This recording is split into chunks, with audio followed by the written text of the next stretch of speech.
In diesem Video informieren wir euch über das Thema Prager Golem. Rabbi Löw spielte eine große Rolle in dieser Geschichte, denn er war der Schöpfer des Golems, der zum Schutz der Juden diente. Es gab Vorwürfe der Prager Bevölkerung, die jüdische Bevölkerung würde christliche Kinder töten.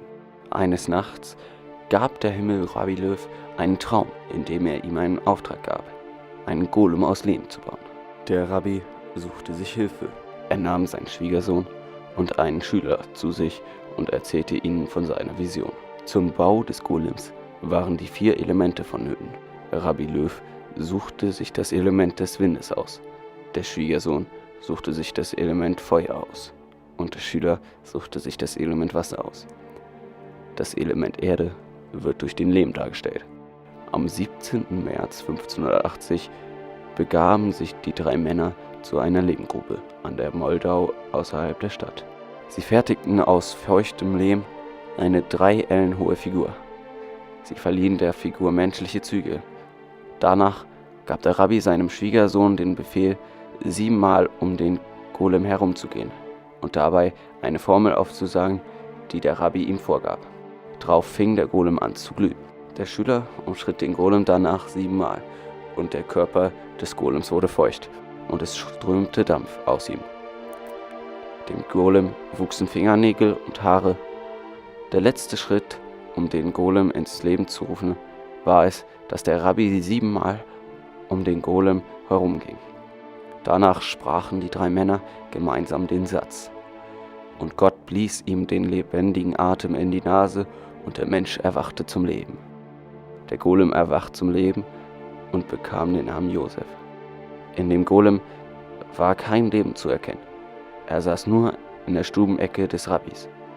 Erst durch kabbalistische Rituale mit Hilfe des Sefer Yetzirah konnte der Golem zum Leben erweckt werden.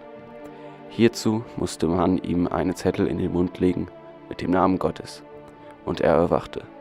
Der Golem sollte verborgen bleiben und sollte auf Mission niemals gesehen werden. Der Golem hatte die Aufgabe, in der Zeit vor dem Pessachfest allnächtlich durch die Stadt zu streifen und jeden aufzuhalten, der eine Last mit sich trug, um zu kontrollieren, ob er ein totes Kind mit sich führe. Der Zettel musste an jedem Sabbat entfernt werden. Nachdem viel Zeit verstrichen war und gegen die Gemeinde keine verleumderischen Anwürfe mehr gerichtet wurden, beschloss der Rabbi, dass der Golem nicht benötigt wird. Rabbi Löw befahl Josef dem Golem, sein Bett auf dem Dachboden der alten neuen Synagoge zu stellen und dort zu schlafen. Wieder versammelte er Schwiegersohn und den Schüler um sich, die auch geholfen hatten, den Golem zu erschaffen. Diesmal begangen sie das Ritual in umgekehrter Reihenfolge. Statt zu seinen Füßen standen sie an seinem Kopf und die Formel sagten sie rückwärts auf. Darauf zerfiel der Golem wieder zu einem Haufen Lehm. Rabbi Löw deckte ihn mit alten Mänteln zu.